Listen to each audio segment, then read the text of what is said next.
Meditation. Okay, Ryan.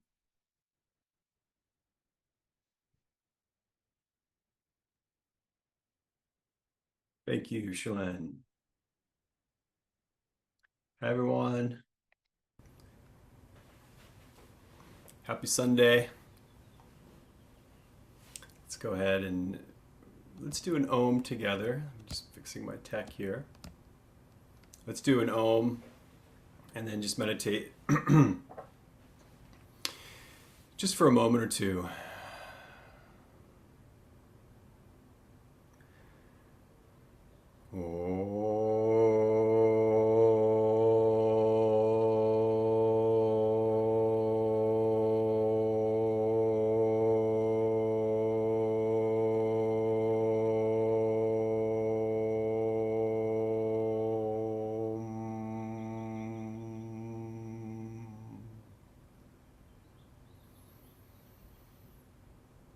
Peace.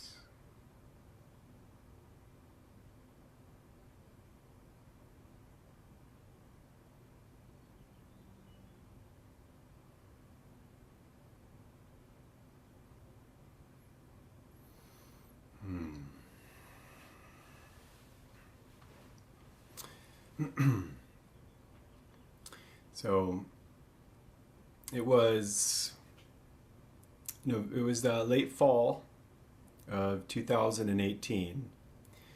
It was the last time that I saw Mr. Roy Eugene Davis in person. And it was at the holiday meditation. So once a year, he would offer this group meditation where you got to sit for 3 hours or longer.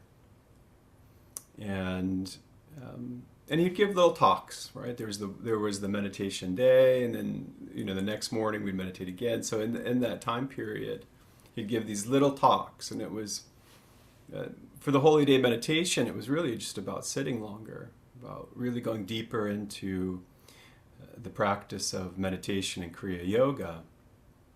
But he would give these little talks, and Shalyn was there.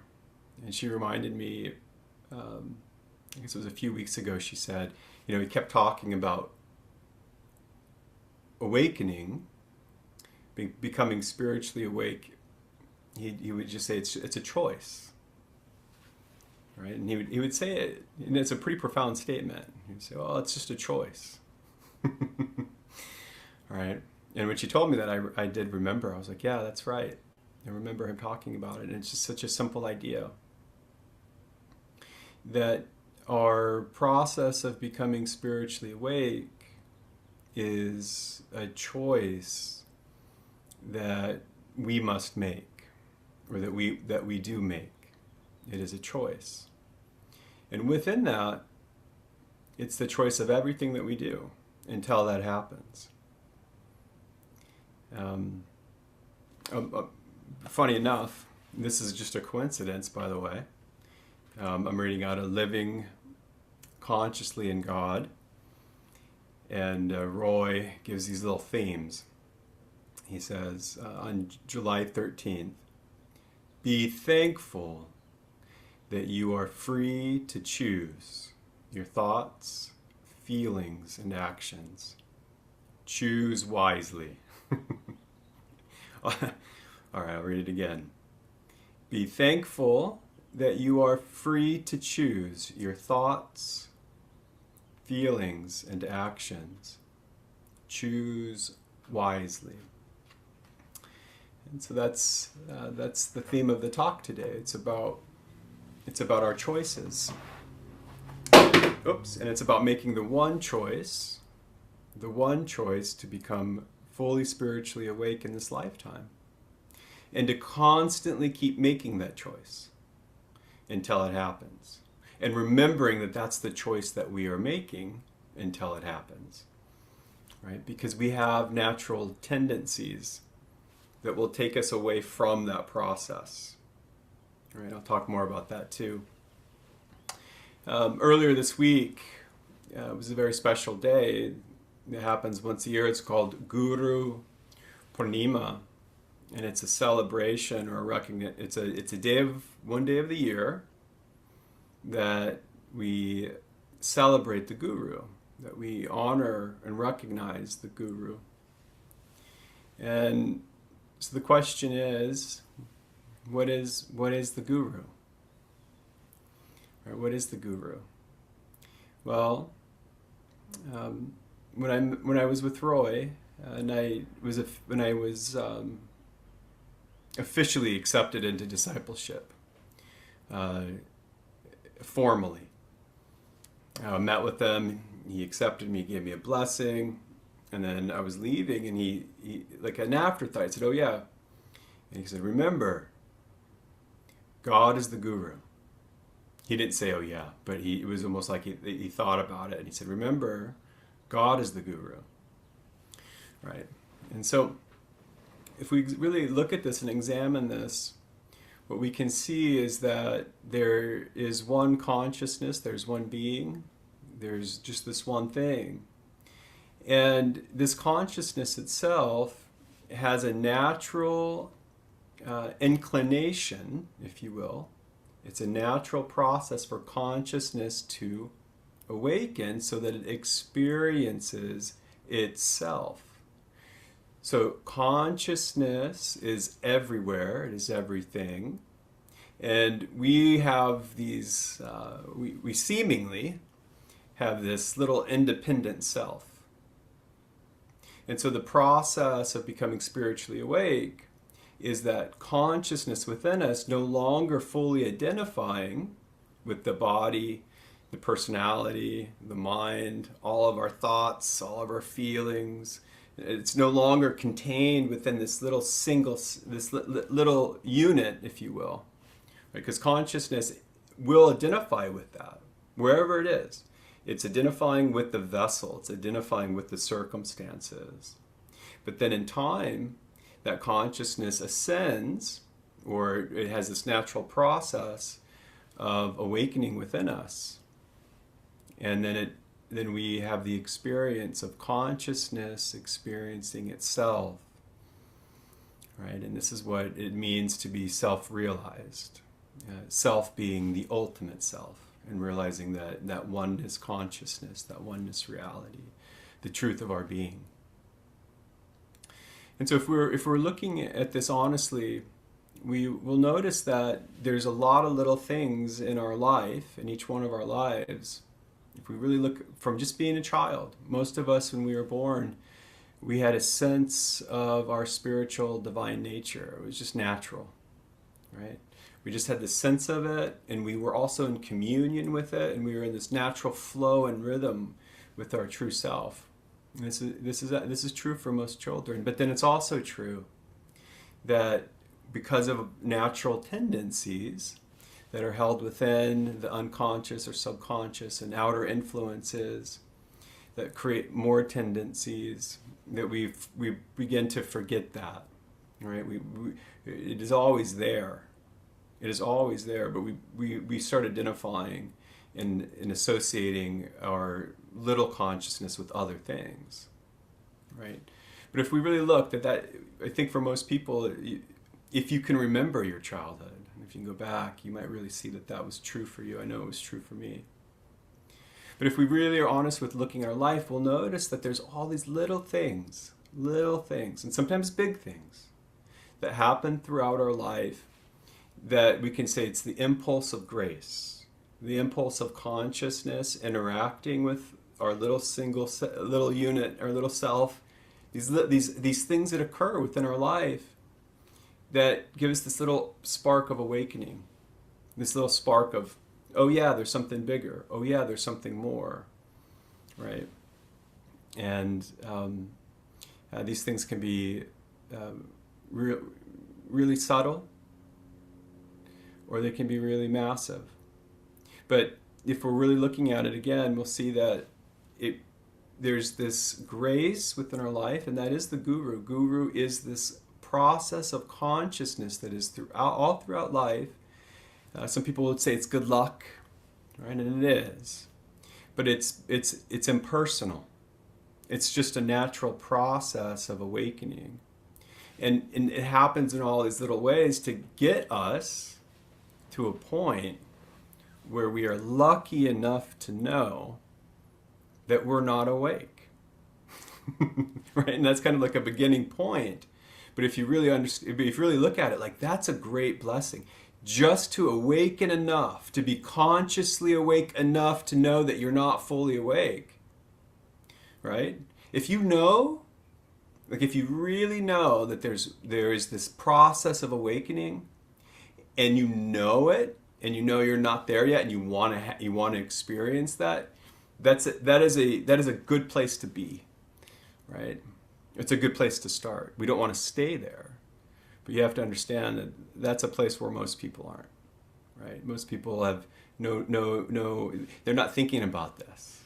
They haven't gone through that process of grace, if you will, awakening them in all these little ways to get them to that place where they go, wow, there's a larger reality which I am a part of, and I want to experience and know my true self, or I want to know and experience the truth of life. I want to know where it came from. I want to know what it is. I want to know where it's going, right? I want to be free from suffering, these kind of things. And that there's an actual possibility, and it's not a fairy tale. You know, it's an actual evolutionary process that we can participate in, right? And when we get to that place, when we are ready to take that step and to go further, it's an interesting thing. The teachings will just appear in our lives, or the teacher, the guru in physical form, will appear in our life, and we're ready for it. We're ready to make to take that step, to apply what we've learned, and to go forward, right? But the physical guru, the teachings, right? Sometimes it's a lot of people I've talked to. It's the autobiography of a yogi. It came into their life and it just sparked them. You know, it just really helped motivate them and push them forward towards this natural process, right? But all of those things, that is the guru. So we want to recognize that grace, that spark of consciousness that is here supporting us on this process, is everywhere, and it is right in front of us at all times. And the difficult part of being on the spiritual path for most is staying on it, right? It is remembering that this is what I am here to do, and now I'm applying what I need to do to facilitate that natural process of clarifying our awareness and restoring it to its natural pure state. When we're talking about awakening, we're just talking about what is already there. We're talking about our true self, our true nature, and working to change our perspective to remove any restrictions that fragment, blur, restrict us from having that clarity and experience of our true nature as self, right? But the thing is, we have tendencies, right? We all have these deep-rooted tendencies that affect every part of our being, right? The tendency to not meditate, the tendency to not apply the principles of purifying our environments, purifying our mind, purifying our body. There's all these things that we learn, but we might apply them sometimes, we might not apply them all the way, because we have tendencies that can take us away from that process. So part of Kriya Yoga, and one of the most important parts of Kriya Yoga, and why it can be so effective, is Kriya means action, right? It means action. So here we are alive in this amazing experience, and it is flowing like a stream. It's consciousness moving. And here we are starting to go through this process of awakening, and we see that we have tendencies that take us away from engaging in that process. And so Kriya Yoga gives us the answers, or gives us the support to take action to change. All right? So these tendencies that are within us, we can call it karma. Mr. Davis often referred to it as unconscious or subconscious tendencies, right? But these things are within us, and they are manifesting. So if you look at your life right now, everything in your life, from how much money you have to where you live, to your relationships, the quality of your life, the good stuff, the hard stuff, however you want to look at it, this is a reflection of your karma, and it's a reflection of your tendencies that have manifested. Right? So our current state is the manifestation of our karma and our tendencies. So part of Kriya Yoga is analyzing and looking at our current state and saying, all right, what is my current state? What is the flow of these current tendencies, and are they supportive towards my aims of choosing to remember that I'm on a spiritual path of awakening? Or do they blur, fragment, restrict my awareness, and cause me to not fully engage in that process? So we look at our life and we see what is manifesting, and we work with those tendencies. And we take action now to support changing those tendencies and steering them in the direction that is more supportive for our future self. So we're working with what is now. And we're changing our tendencies, taking action. And remember, inaction or restricting an action is an action in itself, right? So what I'm trying to say is there's things that we do. We meditate. We are regular with our practices. There's certain things that we do, right? That's an action. But there's also things that we choose not to do. And I've had the conversation before. People go, well, Ryan, inaction isn't an action. Well, just don't pay your bills for 3 months, Well, it's not an action. Well, yeah, no, it is, right? Or the other way to think of it is like, don't spend as much money. Every time you spend money, but $5 in an account.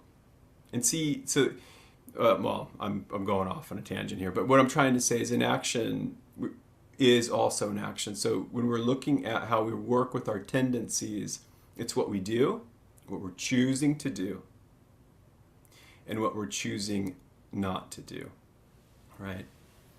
Now, part of, especially in the beginning, these tendencies that take us away from our path, if you will, take us away from fully engaging in this process, we can restrict them. We recognize what they are. We say, well, I'm not going to do that anymore. I'm going to restrict that pattern. But we have to be very aware of it. All right. So until that pattern is completely gone, it has the possibility of coming back. Right. So there can be something. One example would be someone that has a lot of anxiety. Right. So this tendency towards anxiety. Right. And a part of that tendency is they're giving themselves permission to allow that tendency to happen. This could also be with anger. I'm not picking on anything specific. But there's this expression within our life, and then it's manifesting, and we go, well, I know this tendency, I understand it, you figured out how to work with it, now it's not happening, but it's still there. It's not like it's gone. So if we allow it to, it's going to come back, right? So part of Kriya Yoga is working with this to recognize what it is and to restrict it so it's not affecting us in a negative way. Blurring, fragmenting, blocking our awareness, right? Now, what we want to understand, though, is that it's important that if we continue, or as we continue, that thing that can manifest, that karmic pattern that can really get in the way, if we keep working if we stay steadfast on our path, that thing that was there is no longer there.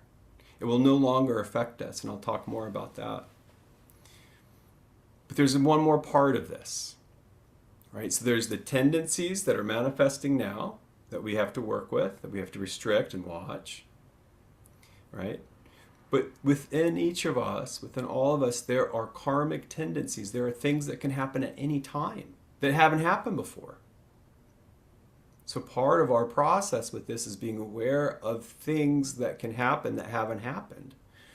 And you know this, I'm sure, if you think about it, you can think of someone you know, and they were just doing so great, right? You saw them, they're healthy, they lost weight, they're just on top of the world, they're doing really well.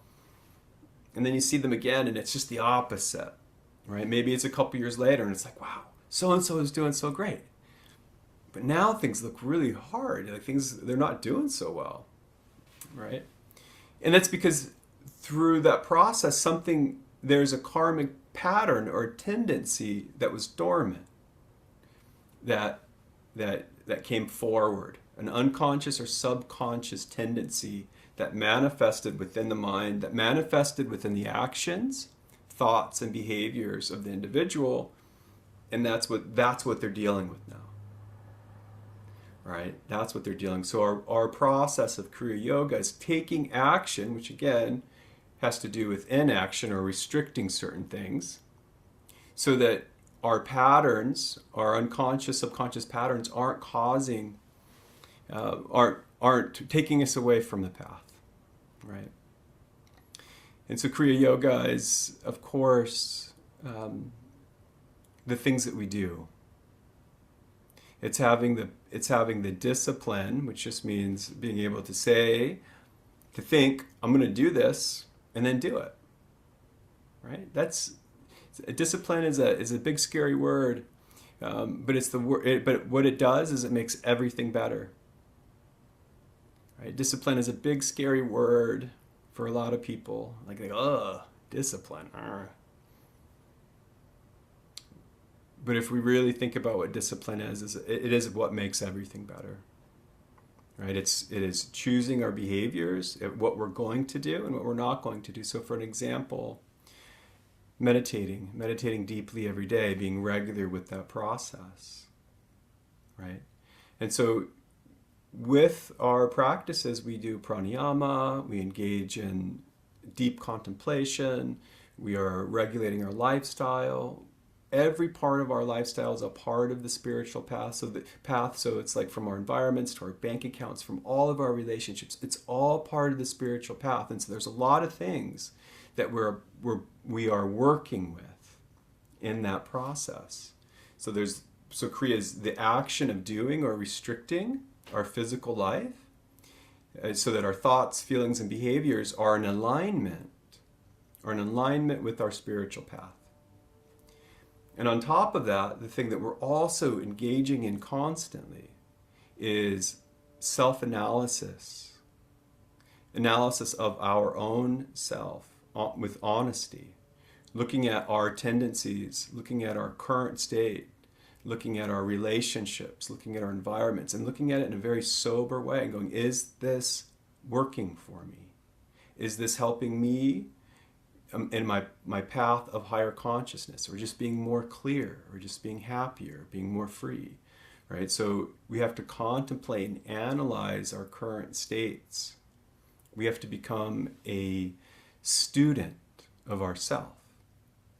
We have to become an astute, devoted student of life itself. So we have to contemplate and learn philosophies. But we also want to be the way I like to look at it right now is, again, just to be an astute observer and student of life itself. So Kriya is what we're doing and what we're not doing, and then it's also how we are analyzing, learning, contemplating life and all of its processes, and how we are interacting with it. So as we contemplate and learn, we're applying that into the actions. We're applying that into our meditation. We're modifying our life in certain ways. Right? So if we read a book on Kriya Yoga or any book on any authentic book about spiritually awakening, there's a lot of to-dos. Do this, and don't do this, don't do that. Right? And many of these things are very helpful because it keeps us clear and it helps support us on our in the right direction.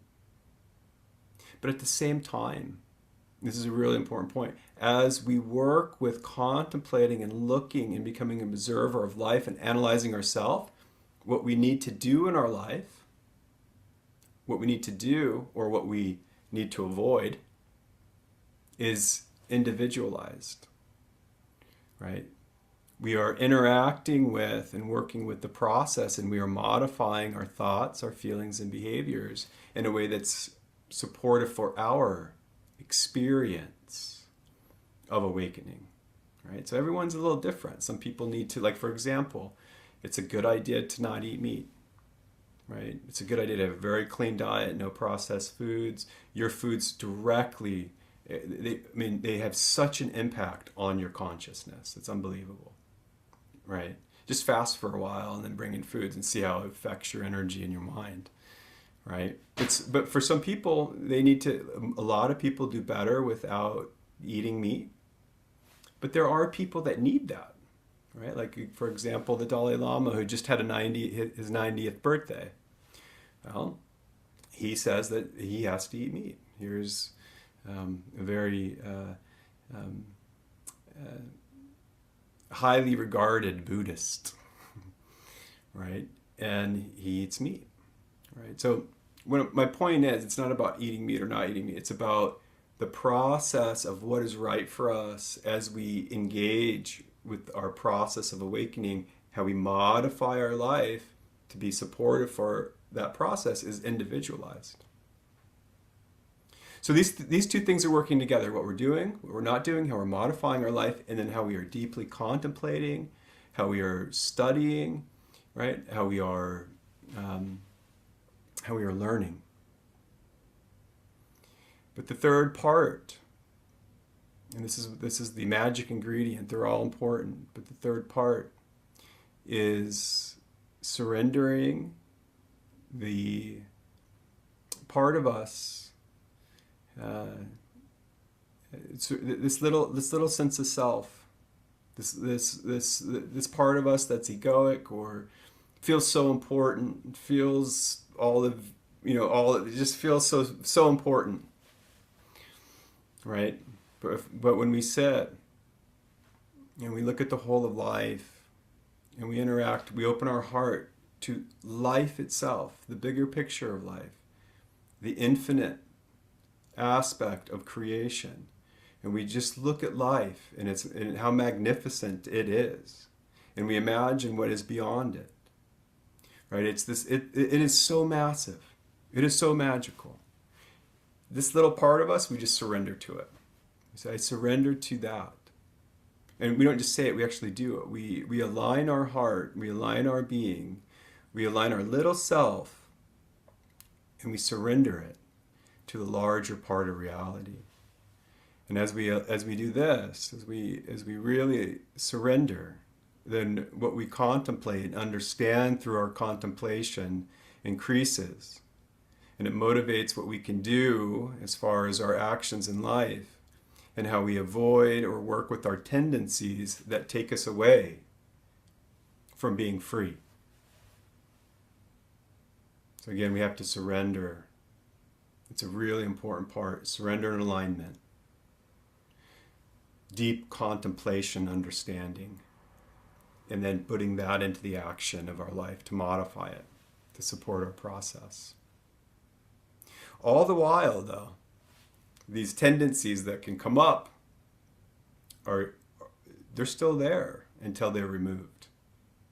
So at any point, if we're not being careful, tendencies that we were restricting can take us away, or tendencies, things that can happen that we didn't even know about, can come up at any time, right? And so how do we really work with this? Well, this is what Mr. Davis taught us. And it's also within the Yoga Sutras of Patanjali. It is said, and I believe it to be very true, is that through superconscious experiences, when we have experiences that are above ordinary states of consciousness, this starts to erode or neutralize those karmic patterns, those tendencies that have manifested, that were restricting, or have yet to manifest. Right? So how do we do that? Well, we've all experienced superconsciousness in some ways. Remember, it sounds so special. I remember first hearing that term by Mr. Davis, superconsciousness. And I immediately think of like Superman or something, like flying through space, this pretty amazing experience. But if you've ever fallen in love, right? The way that you can feel that you've never felt before, that's above ordinary. That's a state of experience that is above the ordinary state that you felt before, and it will change you forever. It will change you forever. And so what we want to do is we want to really focus on our meditation practice. And we want to facilitate, we want to do all the things that we can do to facilitate superconscious experiences. All right, so we are applying action. We're applying Kriya by sitting, by just being still. Right? Life, again, is just moving. It's just flowing. Nothing is still. Even a rock that just seems like it's sitting there, it's not still. Everything is flowing. Everything is moving. So when we take our body and we're awake and we say, I'm just going to sit. I'm going to sit still. It's kind of a radical action. But we want to do that. We want to sit and be very still. We want to relax the body, and we go through the process. We place our awareness in our higher brain centers, gently looking up into the third eye, into that space. Or holding our attention and awareness up here. Right? So we're placing our attention and awareness in the higher brain centers, and then we just gently look up. We don't strain the eyes. We just gently look up and into that area. And we breathe deep and naturally until we relax the body fully. And then we use any technique that is helpful. So we might do mantra. We might listen to the inner ear sound. There's these things, there's all these different techniques, and we'll practice some of those today. But whatever it is, we're using a technique to restrict the process of our fluctuations of our minds. We have thoughts and memories. We have all this stuff that's happening. So we're sitting, we're holding our awareness, and we're using a tool to disengage our interaction with our thoughts, memories, feelings, just for a little while. Right? So the mantra or the process is we are allowing the thoughts and the wave-like fluctuations of the mind to fully settle. And we're going to do this until it happens. Or we do it until the thoughts and all that stuff are kind of like background noise. We're unattached for them. They're still there. They're still happening in the background. But we're not interacting with them. Right? So I'm just talking about meditation. But what we want to really do is we want to get ourselves into that place where we're holding our awareness up here and we're doing everything that we can until we fully get into a place of stillness or quiet, or we get into a place where the thoughts are happening but we're not interacting with them. And it is in that place that we keep our awareness and we just keep looking, awake, aware, experiencing pure being. And at that time, you might see a light starting to be generated. You might hear a sound. There's just this phenomenon that happens. It is mostly being produced by the brain, if not all of it, but we can use that for a super conscious experience. So if you see light, you're just, again, you're holding your awareness here, you're staying calm and relaxed, and you allow your awareness to become absorbed in what you are perceiving. Right? So you see light or sound, and all of a sudden now you feel like you're light. You feel like you're sound. And you hold that. And if you haven't done it before, then you might, as soon as it happens, you might go, oh, something's different, and you might go out of it. It's okay. Start over. Blend your awareness with what you're perceiving. Right? You most likely will still have experience, like knowledge of yourself. You're like, oh, it's me, and I'm experiencing light or sound. But that itself is what we can call a state of awareness that is above and beyond ordinary state. Right? That alone begins to wear down or erode or change the samskaras or the karmic patterns, those tendencies, those unconscious, subconscious tendencies that affect our life in ways that we don't want them to affect us. Right? So we want to have the dedication to our practice and give it time, give it a lot of time so that we can experience our awareness blending with what it perceives. So at first it might be light and sound, and you're still aware of yourself a little bit, right? And then you might have the experience of when you come out of it where I was just light.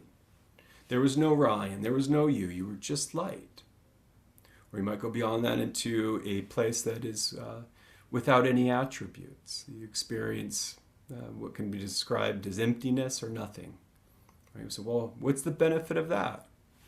Well, it's an experience that is above and beyond your ordinary conditioned modified states. And so this allows you to have more freedom because it's above and beyond what you've previously experienced. Right, so this can happen in meditation, but this can also happen when we're awake. All of a sudden we can become absorbed, experience a waking samadhi where there's just all of a sudden this oneness or this feeling of oneness. Right? These kind of things are important. They can be very helpful. And we want to apply our kriya, apply the action, the restriction. I mean, think about it again, meditation, we're sitting, that's a restriction. We're not engaging with our thoughts and the fluctuations of the mind and using this time to think about our problems. No, I'm restricting that process. That's a natural process. Me and all my stuff. No, not right now. I'm going to breathe. I'm going to keep my awareness here. I'm going to use the mantra, and I'm not interacting with the thoughts. And I'm going to do this until I get into that clear place. And if I find myself interacting with the thoughts, if that restriction isn't working, then I'm going to open my eyes, I'm going to start over. Or I'm going to do some Kriya pranayamas. Or I'm going to change the mantra. I'm going to try a different technique. I'm going to do what I need to do to be unattached from the thoughts, feelings, and all the mind stuff, or until they completely settle. And then I'm going to stay in that place of clarity, stay in that awareness of pure being. And I'm just going to have the intention to go beyond that state and to have my awareness absorbed in what it perceives. Right? So that's the gist of today. Is that all of our life, things are happening for us that support us in our awakening process. And some of these things are hard things, or feel like they're hard, right? Sometimes it's the more difficult situations that we've gone through or going through that support us in awakening. Now, don't get me wrong, I'm not saying you have to go through hard stuff. We want to avoid that tendency. Right? We want to have equanimity, but we don't need to go through seriously challenging situations. But if we look at it, it is through some of the most challenging things that we've had to go through that grace has entered our life and has supported us and wanting to become spiritually awake. It helps us know ourselves, know reality, and helps us engage in that process to get on with it, so to speak. So that's why it's important that we don't look at anyone and go, oh, poor them, you know. See someone go, oh, they're going through something, poor them. Well, it's okay to have compassion for what they're going through, but also you don't know. You don't know if this is the best thing for them. Right, Mr. Davis, people would go to him and they would ask him, I'll never forget, he had me sit with him once. He was doing counseling. Somebody said, hey, can I talk to you? And Roy asked me to stay, and he wanted me to observe him talking to someone. And this person was going through something very difficult. Someone they loved very much was passing on. And the person said, will you pray for her? And Roy said, I'm not going to pray for any outcome, but I will pray for her highest good. Right, so it is sometimes, it is not for us to always know what is our highest good, but it is up to us to surrender, to deeply contemplate, and to apply Kriya, action and restriction of action, into our life, so that we can become fully awake. All right. Let's go ahead and read that quote one more time. Be thankful that you are free to choose your thoughts, feelings, and actions. Choose wisely.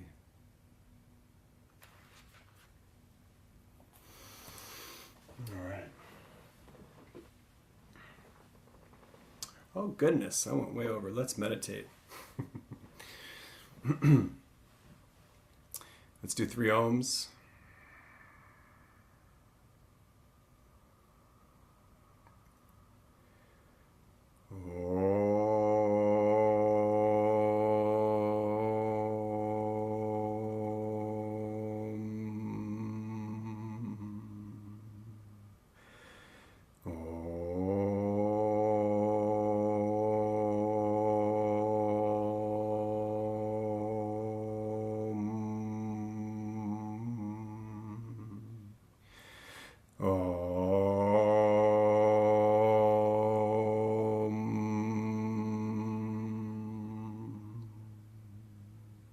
Sitting upright, with our backs nice and straight.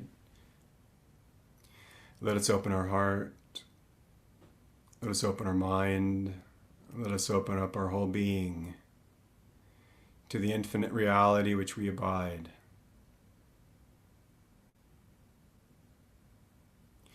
As we do so, we can acknowledge the saints and sages of all enlightenment and healing traditions. And if you choose to, you can acknowledge the teachers of our Kriya Yoga tradition. We can honor and acknowledge Mahavatar Babaji, Lahiri Mahashaya, Swami Sri Yukteswar, Paramahansa Yogananda, Roy Eugene Davis, and all of their lineages and all of their successors.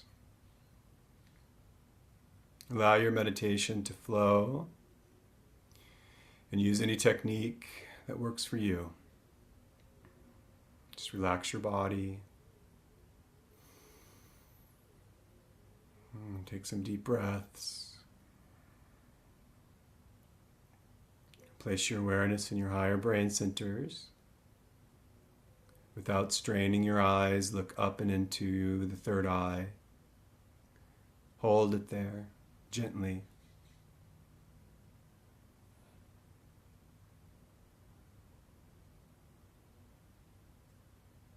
Set the intention to have your awareness restored to its natural, pure state.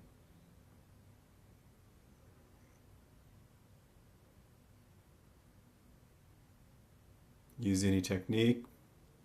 If you'd like to, just focus on the breath. Allow your mind to listen to and feel the sensation of the breath entering your nose as you breathe in.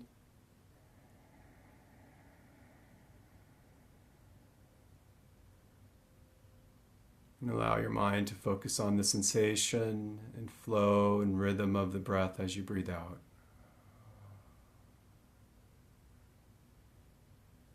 Breathe normal. And just allow your mind to be aware of your breath. What does it feel like to breathe?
If you find your mind active, you can continue to focus on the breath. But you can also allow your mind to focus in on the sound of the mantra So, hum. So as you breathe in, you hear the sound So rising up in your consciousness. And as you breathe out, you hear the sound hum in your mind. You keep breathing and focusing on the breath and the sound of the mantra together. And you do this until your mind is still, or you're no longer engaged in your thoughts.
Staying nice and relaxed. You can imagine seeing the Earth and the solar system within your mind.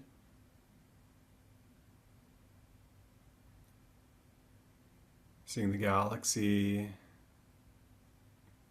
and the universe. Just imagine that it's all contained within your mind and you're looking at it. And as you're doing so, you can radiate goodwill and support for all beings on the planet and everywhere else, recognizing the divine nature of all being.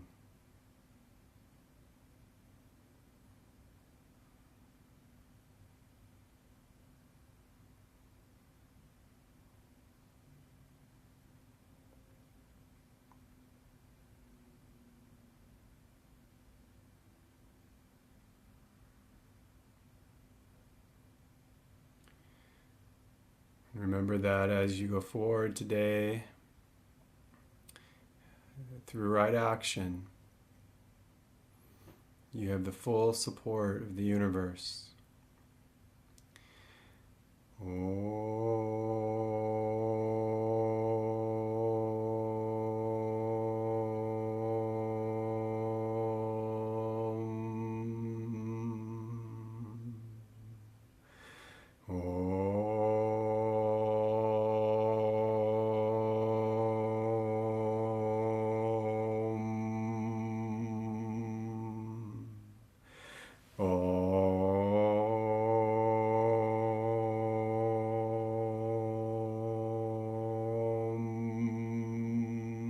Shanti, Shanti, Shanti.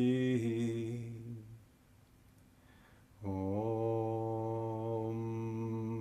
Peace, peace, peace. Namaste. Well, it's good to see all of you. Hi, Kat.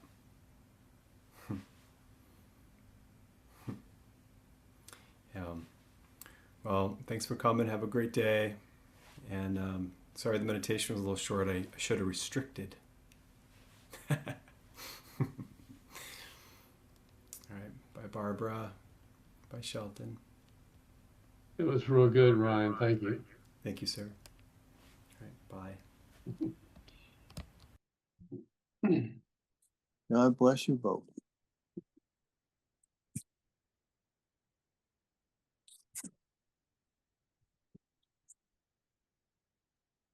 Thank you, Emerson. You too. Thank you.